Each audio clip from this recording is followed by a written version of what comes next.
Aurora, Colorado. Yes, can you hear me? Yes. First, my thanks to C-SPAN. Secondly, my thanks to this military attorney, and my praise to you. I wish I could find a good attorney like you. Maybe I could get justice.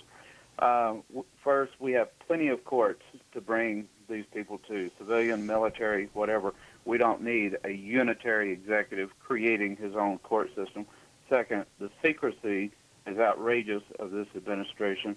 And thirdly, the question of limbo. With two United States Supreme Court decisions, first Sandra Day Connor saying you can't hold them indefinitely, and now saying that you can't create your own court, what is the analysis at this point of what is to be done? If Congress doesn't go along and create another special court, like I said, we have civil courts, military courts, then are they able to be held indefinitely?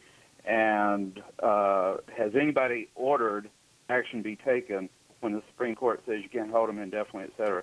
And now my comments, if I may, is with Cheney and Rumsfeld's history back to the Ford administration and before, coming in and out of government and witnessing the unresolved impeachment of Nixon with Ford's impeachment, I think that the resolution is finally impeaching Bush and Cheney and hanging them by the neck until they're dead for all their war crimes, illegal war, invading a nation, wiretapping, bank records, gulags, everything else. So thank you. Thank you. Commander Smith? Well, I'll address the first part. Okay. In that, the caller does raise an important question on the limbo. The Supreme Court decision addressed the tribunals, and he's right there. And he used also a word, the unitary executive, and that really had somewhat pushed. That's why, if this is a landmark case, it is about how much power, as I said at the beginning of the show, can be drawn into the executive. So that part it answered. What it didn't answer was what was to be done with Guantanamo. And I think that's appropriate. I don't think it's appropriate for the Supreme Court necessarily to answer the overall question. There are certainly people in Guantanamo who were captured on battlefields. And those persons have the right to be treated under international law and to have the protections of international law, because that's why they're being held. But that doesn't mean they have to be let go. You know, again, there's still a battlefield raging in Afghanistan. And to return people to that battlefield is a mistake.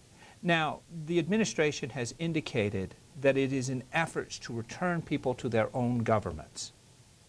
It certainly has long precedent inside of the laws of war, is that you attempt to, while protecting yourself, clear out your camps. That long-term camps are not in your long-term interest. And and armies have known this for thousands of years. So they do try to do it, but they also need, and these have to be negotiated, and they were negotiated even in the Civil War where we would do paroles. The word parole really came originally from military.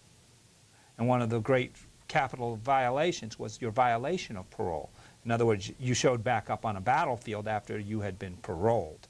That was a capital offense for very obvious reasons. So, you know, what we're doing is the modern day equivalent of that. And I understand it's hard. I mean, there's a lot of difficult parts that come into it, and I don't think the Supreme Court, nor would I sue in that area, because that is an executive area. It's always been an executive area to negotiate with other countries. And hopefully they will be successful. The administration indicates that it's really trying. And knowing now a little about international law, I can see where they're going to have some problems. But I also have faith that they can work through it. They were silent on whether or not we should have used Guantanamo. In other words, they accepted the use of Guantanamo, a decision I made. All right, you agree with the President's interpretation of what the Supreme Court decided? I think that's almost a hilarious interpretation, because not at issue in any way, shape, or form was the detention of individuals at Guantanamo, as both his lawyer and myself agreed before the Supreme Court. It's kind of like saying the Supreme Court agreed to $4 a gallon gasoline prices and upheld them too. It was just simply not an issue in the case whether or not you could detain people at Guantanamo Bay. The only issue was a fair trial. So what happens next from the military, from the legal perspective? We heard what the civilian attorney representing Hamdan says, but what about the military attorney representing Hamdan? Well, before the president, before the Supreme Court's ruling, had said that he was committed to having fair trials for Guantanamo Bay, and he was looking to the Supreme Court to point the way to do that. They did that. They pointed to two systems of justice that the president could use: the existing Uniform Code of Military Justice or the civilian trial. And we're ready to go forward there. I think it's very important to note that, commissions have been tried here for almost 3 years. They've been an utter failure. We've been yet to have a single trial completed. In the same period of time, they've conducted almost 600 or more than 600 court-martials on the battlefields of Iraq and Afghanistan. The UCMJ and the court-martial system is ready now. Any attempt to go back in time to try and use these commissions is a huge mistake. There have been some suicides among detainees at Guantanamo Bay recently. I assume you discussed that when you were there just this weekend. The Washington Post reported this on Saturday.